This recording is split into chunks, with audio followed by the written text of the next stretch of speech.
Good morning, North America. Welcome to Church Talk TV. Lively talk about life, church, and church life.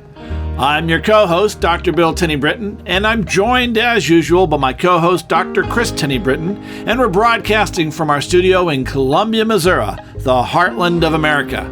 Say good morning, Kris. Well, good morning, and welcome to Church Talk TV. Kris and Bill Tenney-Britton here today to welcome Karen Houghton with us, from CEO of Infinite Giving. She does nonprofit investment advisor. We're going to talk about church and money for a change, or again. Well, we talk about everything over and over again because there's always more to learn. Karen, welcome to Church Talk. Welcome.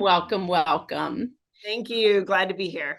I was going to say, we're talking about it again, but we're going to talk to an expert about it. So, instead of us, right? It's not again; it's with an expert. Yeah, that's right.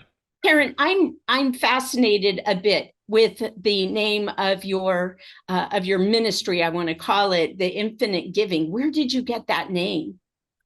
I've never been asked that, I don't believe, but with the idea of when we were looking at money management, right? And we serve exclusively nonprofits, and really we focus a lot with small to mid-sized nonprofits, right? And we're like, hey, we want everyone to have equal access. And when we were looking at different strategies and different things about finance and nonprofits and all the discomfort there is sometimes in talking about it, especially with churches and other faith organizations, we were looking at some of the data that showed that if these churches were investing their reserves, and we'll talk about that. Don't get scared when I say investing, right? We're not talking about holding Tesla shares. We're just talking about just financial stewardship, capital preservation.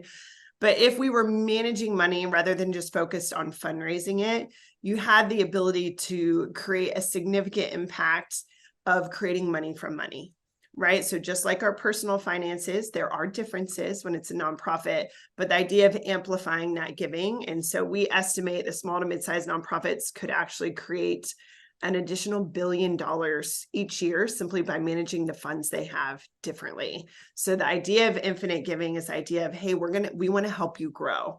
And that growth year over year, can have an infinite impact on your ministry, and that financial stewardship is a big part of it, or it can be.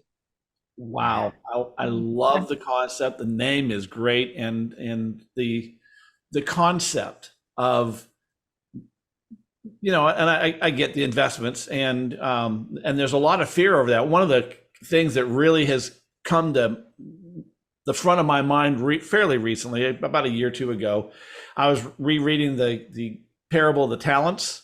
Sometimes they're called parable of the gold coins or whatever, but that's about investments. The whole, it's not about, it's about money and et cetera, but we gloss over that Jesus rewards the dude who invested well and invested really well and doubled his money in whatever that time was. And not so much for the one who, buried the coins, or who didn't invest it, who just, left it in a 0.05% CD.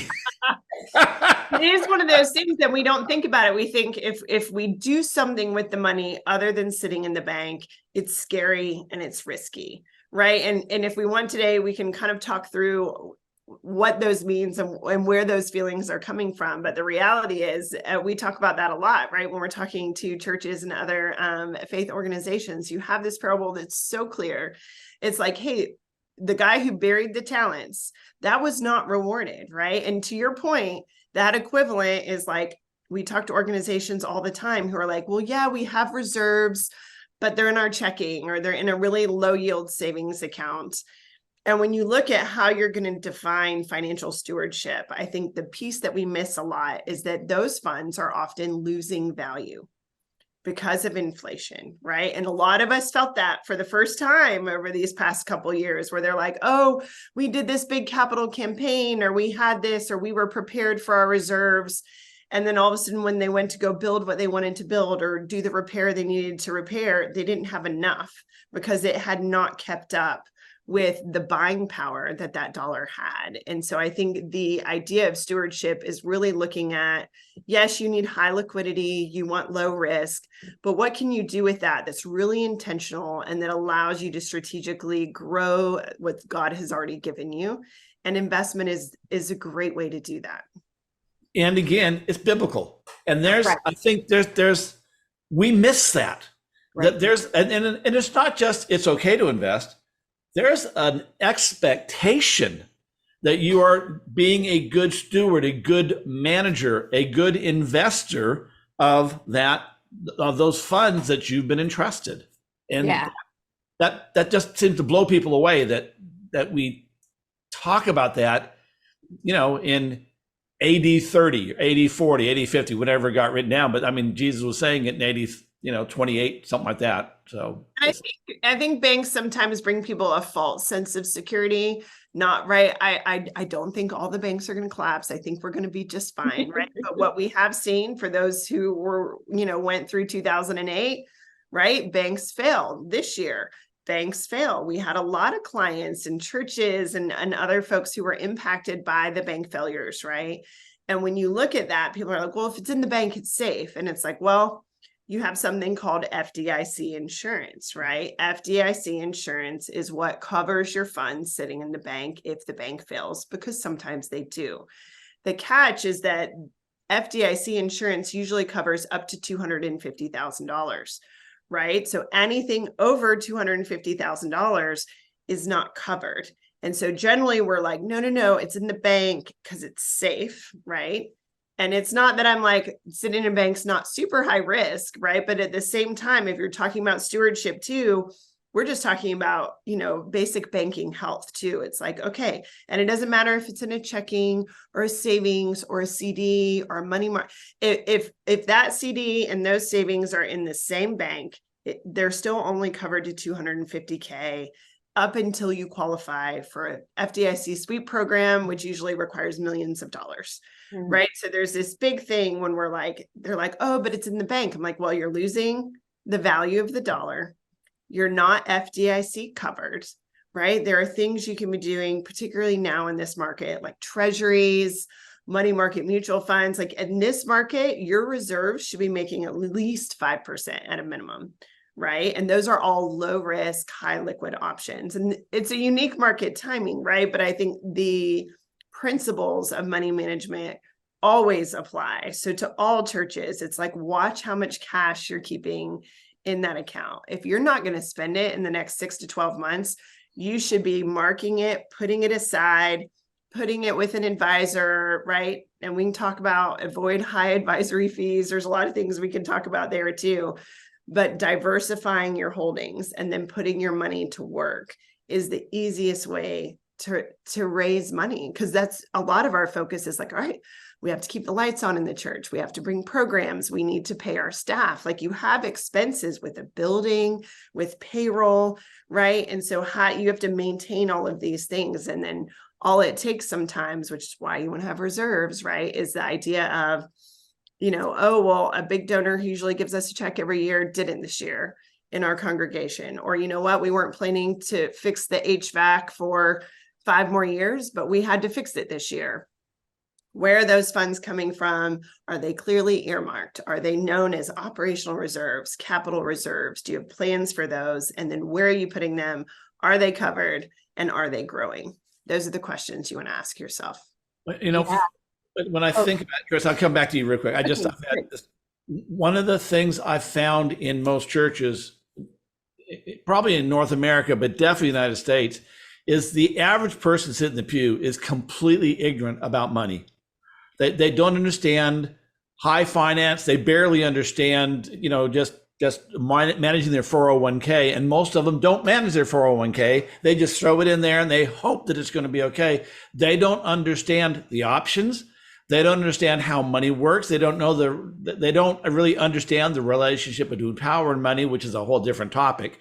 But the reality is that we are financially ignorant in the United States. And so when someone like you, who knows what the heck you're talking about, comes to talk to folks, it's scary because all they know is they can remember, not personally necessarily, but they can remember in history the Great Depression and all the bank failures and 2008 and the dot-com bubble and their parents or their grandparents losing their shirt in the stock market and et cetera. And so they're just afraid of it. And so it's like, yeah, don't talk to me. I want to put it in the bank. At least, as you say, at least it's safe there, even though maybe not, so. Well, but I want to go with that too.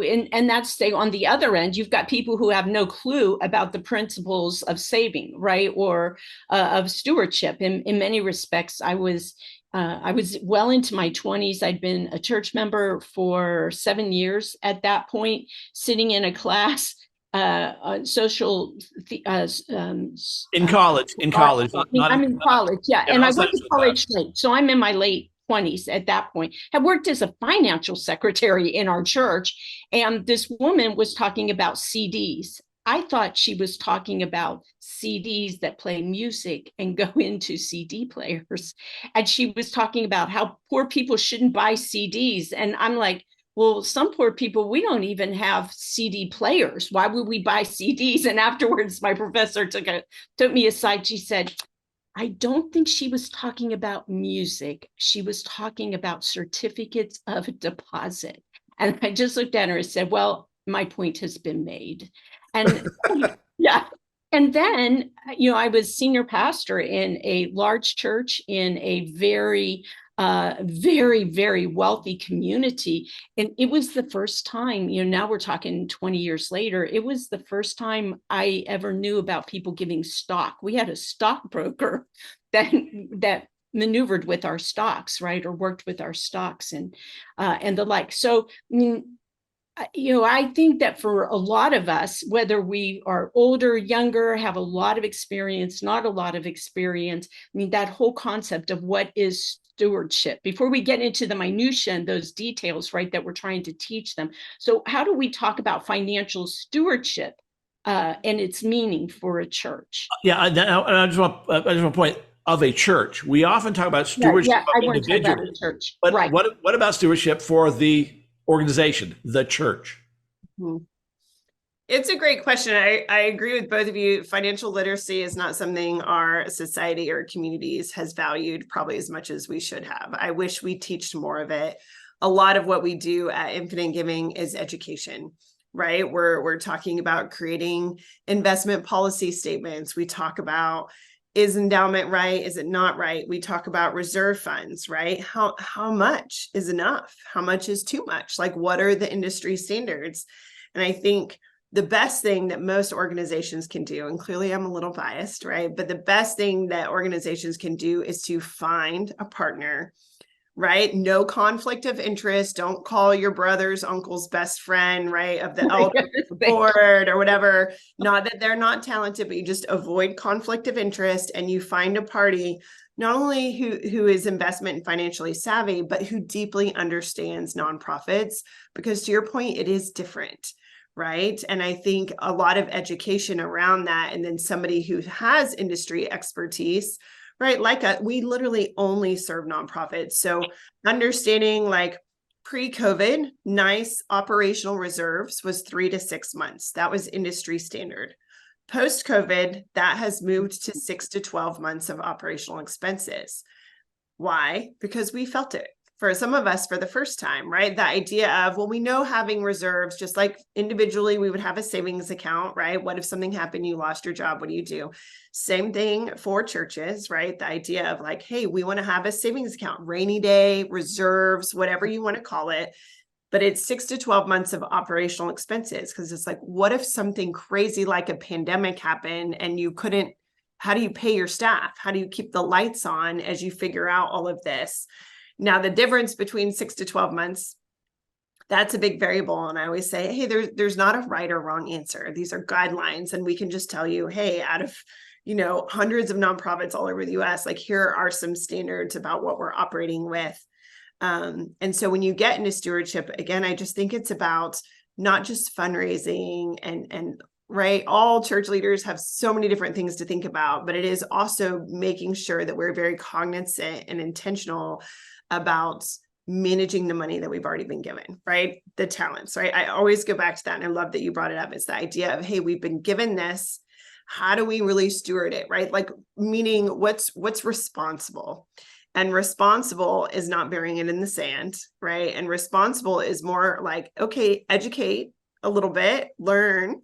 And if not, find a trusted partner who can come in and help advise and kind of guide that, right? So the idea of all these is we can have guardrails, right? Like if you're going to say, and boards and elders, like there's a lot of different people out in the world and there's a lot of strong opinions. And I think having an expert can also come alongside and say, like I talked to somebody yesterday and they were like, my board said I have to buy $300,000 of treasuries.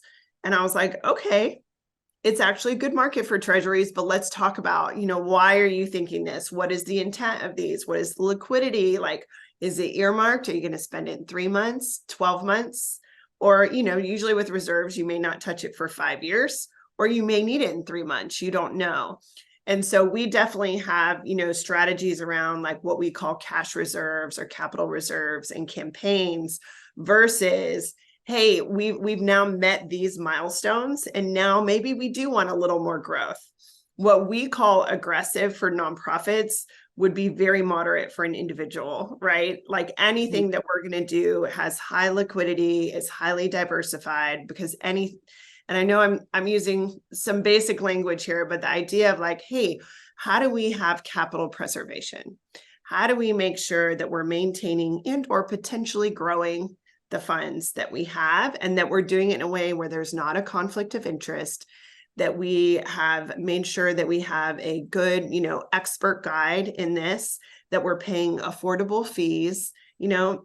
They aren't required to be the experts, but I think part of that responsibility is making sure that you have an expert who can come alongside you and with you and talk you through the pros and cons in the market in a way that you can understand, right? A lot of churches that we serve are like, well, we had an investment advisor and it's not that they weren't good and it was fine, but they would come in and they'd give us this big pack of paper once a year and like no one really reads it and we don't really understand what it's doing and they don't really understand nonprofits. They're just looking at investment strategies and they talk about securities and this and that and the other. And like the majority of the people in the room are like, what? Right. And generally what we do is we get into the weeds in the beginning on like, well, how are you thinking about your money?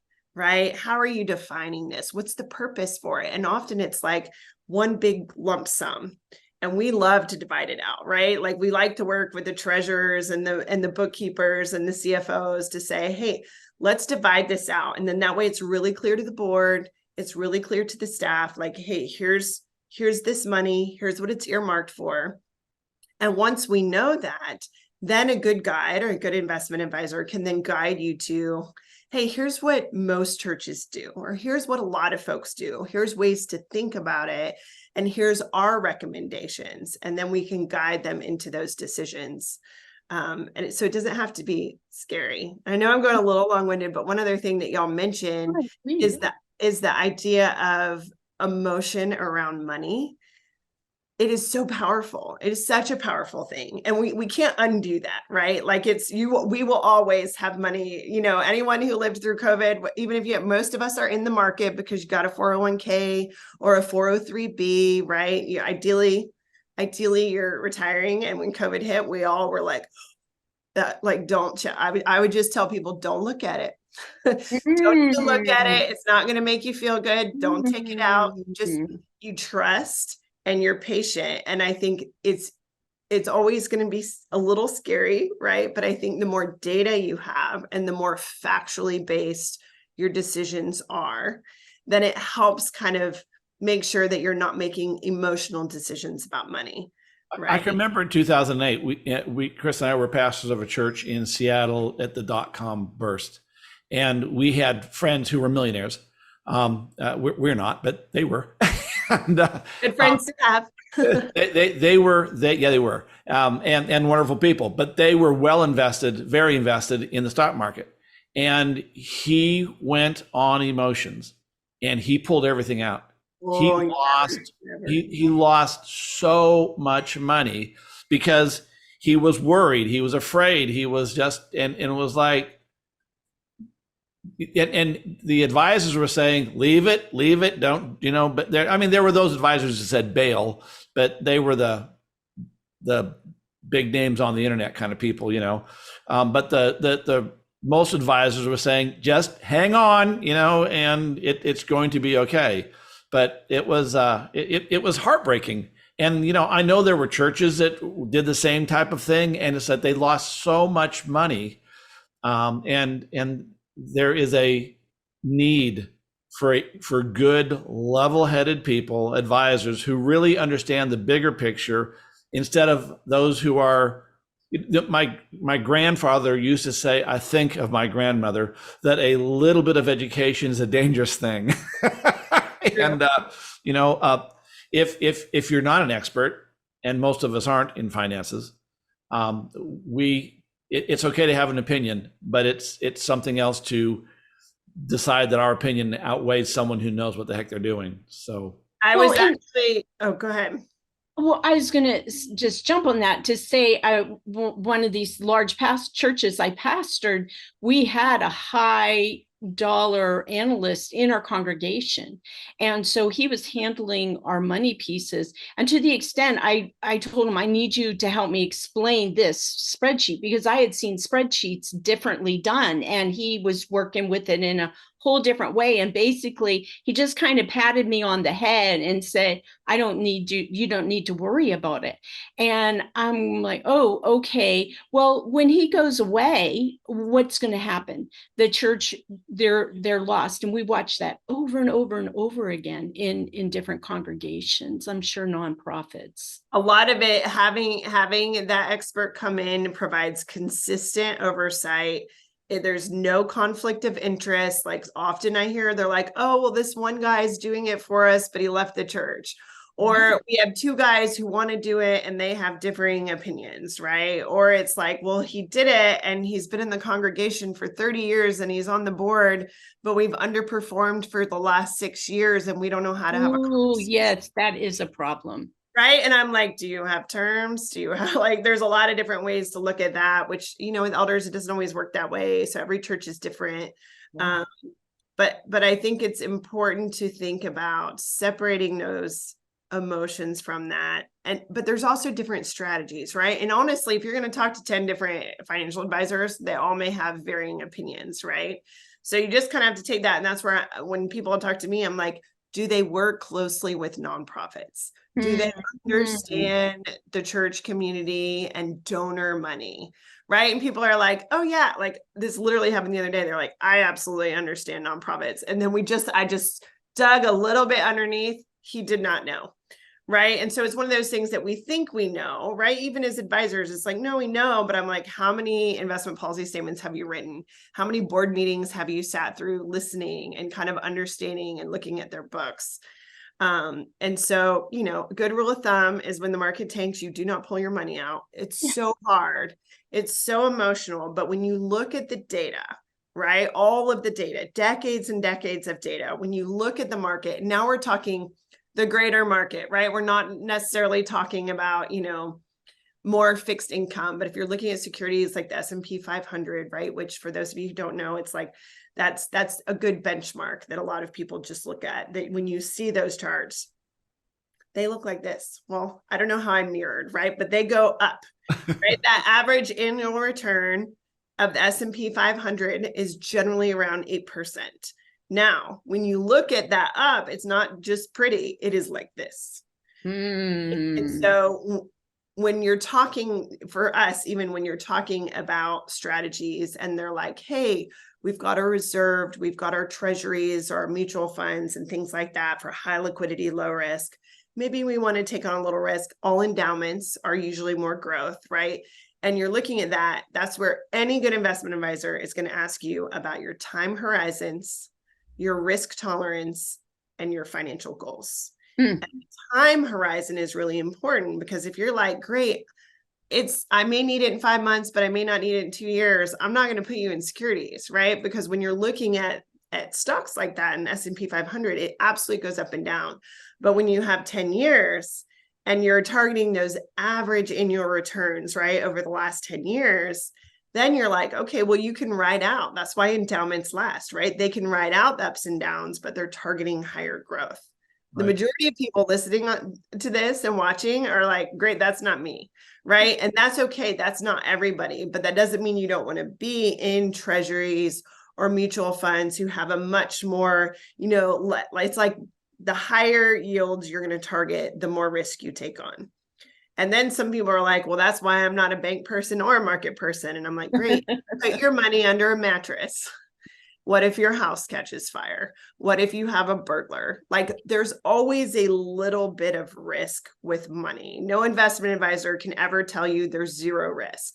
But that's where, when you're talking about faith and you're talking about the parable of the talents, right? You're looking at, what are we called to do? And if we're called to kind of look at this and steward is a verb, right? We're talking about stewardship, which is an activity. It's the idea of, okay, we don't want to have conflict of interest. We want an expert.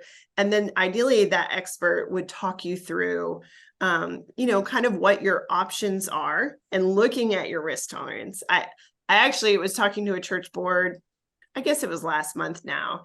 And we were doing an RFP, so request for proposal, and they were looking at 3 different investment advisors. And I asked those questions because a lot of investment advisors will get on and they'll just be like, here's our strategy and here's this, and they'll talk about the markets and all of that. And I went on and went back to the basics, and I was like, let's talk about your risk tolerance. And the finance committee chair was like, we have very low risk tolerance, right? We don't want to risk anything.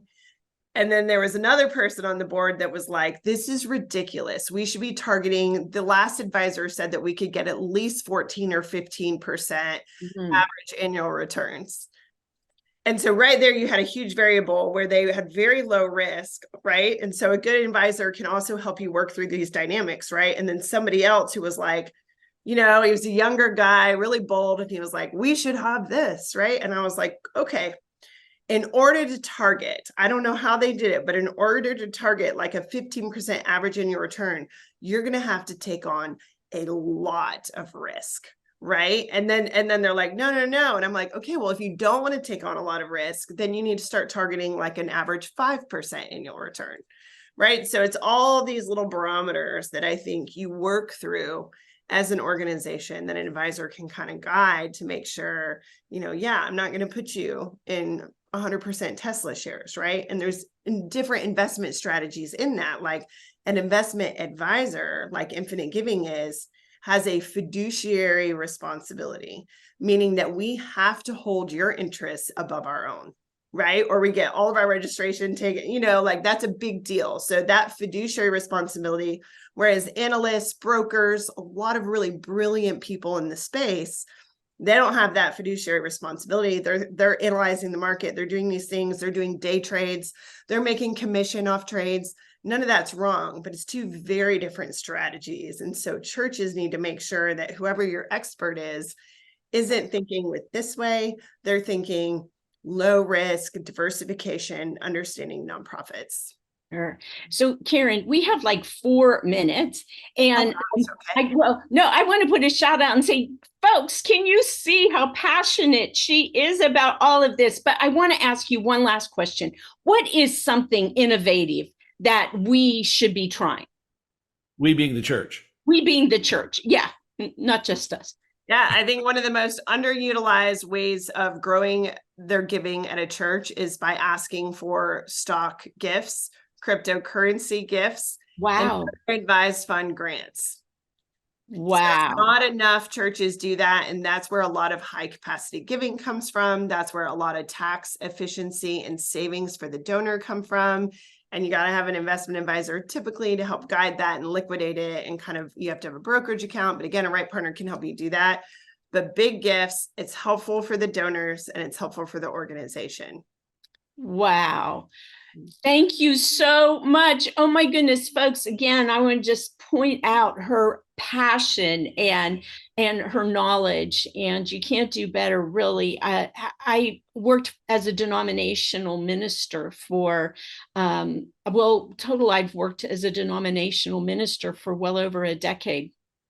done lots of consultations with churches, and these are hard conversations to have. And what happens when churches do have the conversations, and what ends up happening when they don't have the conversations. So folks, it's never too soon. In fact, it could be too late to be having these kind of conversations. William, do you want to chime in there with anything else?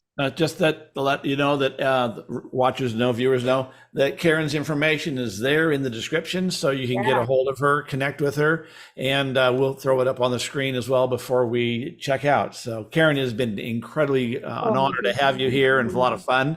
Appreciate your wisdom and your, as Kris points out, your passion. It's been a good show, and we appreciate your time here. Thanks for having me. Oh yes. Right. Folks, we have appreciated having you here, and we look forward to seeing you next week. Yep. So we're out of time, and we'll see you next week. Bye. Have a great week. Bye.